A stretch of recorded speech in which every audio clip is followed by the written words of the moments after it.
y'all, I'm back. One thing that I really want to talk about really, really quick about the Pitt is the structure. I love the Pitt. I think that it's a great show. I think that it was a brilliant idea to do each hour of the shift for one episode in the season. I absolutely think that that was brilliant. I think that it does two things very well. It shows the longevity of the actual shows the longevity of the shift and what the ER department deals with, the workers in the department, the nurses, the doctors, everything that they're actually dealing with on shift. I think it does a very good job of showcasing that. What I also think that it does is shows how grueling it can be. Like all of the things in which they go through in this 12-hour shift, right? I think it does those beautifully well, okay? I think that that was the point of the show. It's a kind of a change from Grey's Anatomy because it is showcasing the trauma department. It is showcasing the ER. All of the crazy things that happen in the show, it's showcasing them, right? Or that can happen in the actual ER. I think it did that beautifully well. I do think, though, that there are drawbacks from going with that structure for a show. The biggest one to me is the lack of character development. I think that if we're showcasing one shift over the amount of the day, of one day, it's hard to show character development with one singular character. It's not like we're watching them grow from one day to the entirety of the year, even like a week, even like a month. We are seeing them in the span of 12 hours. How much character development or growth can we do in 12 hours? Most of the character development is not like the character developing over time, but it's more so just developing the character's backstory and us getting like each simple like or another fact about them or another attribute to them that makes them them. That's what the majority of the show did, right? It was more so just like letting us in on the backstories of each character instead of like being able to develop the character throughout the season. Does that make sense? I feel like it makes sense. I said it to somebody else and I feel like it makes sense. But I do think that it did fare well for them. I do think that it did fare well for the purpose of the show.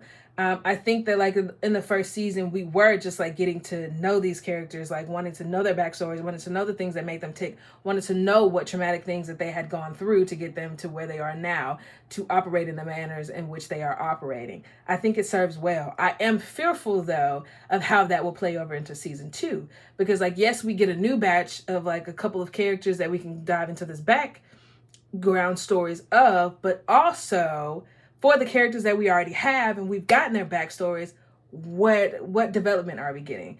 There's a time jump between season 1 and season 2, and we don't get to see that. Like I feel like when we come back for season 2, we're automatically seeing whatever growth that they've had. And then we're gonna have to do another backtrack of the growth that they've had since the previous season, instead of being able to watch the character grow over time. That also goes into the second point of not being able to see the relationships themselves develop over time.